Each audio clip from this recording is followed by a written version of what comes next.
মহাভারতের বীর যোদ্ধা অশ্বত্থামা। তার কাহিনী কি জানেন? শোনা যায় এখনও জীবিত আছে অশ্বত্থামা। পাণ্ডবদের অস্ত্রগুরু দ্রোণাচার্য ও কৃপির সন্তান ছিলেন অশ্বত্থামা। মহাদেবের আশীর্বাদে মহাদেবের অংশ হিসাবেই জন্ম হয় অশ্বত্থামার। বলা হয় জন্মের সময় অশ্বত্থামা অশ্বের মতো আওয়াজ করেছিলেন, তাই নাম দেওয়া হয়েছিল অশ্বত্থামা। তার জন্মের সময় থেকেই তার মাথায় ছিল একটা মণি, যার নাম চিন্তামণি। কৌরব ও পাণ্ডবদের সাথে অশ্বত্থামাও তার পিতার কাছ থেকে অস্ত্র শিক্ষা গ্রহণ করেন।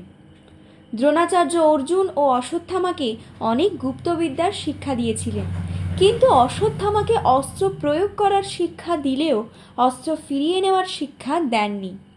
মহাভারতের যুদ্ধের সময় অশ্বত্থামা অর্জুনের দিকে তীর নিক্ষেপ করেন, সেই সঙ্গে অর্জুনও তীর নিক্ষেপ করেন। বিশাল ধ্বংসের কথা ভেবে বেদব্যাস সেই অস্ত্র ফিরিয়ে নেওয়ার কথা বলেন।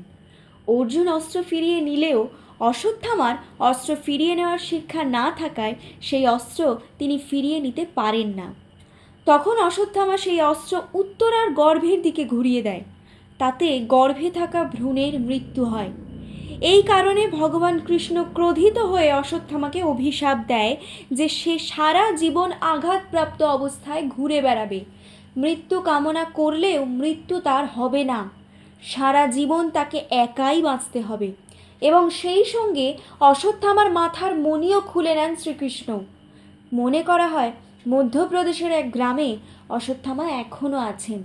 সেখানকার একটা শিব মন্দিরে রোজ রাতে কেউ এসে পুজো করে যায়, কিন্তু স্থানীয় লোকেরা এখনও সেই ব্যক্তির হদিশ পায়নি।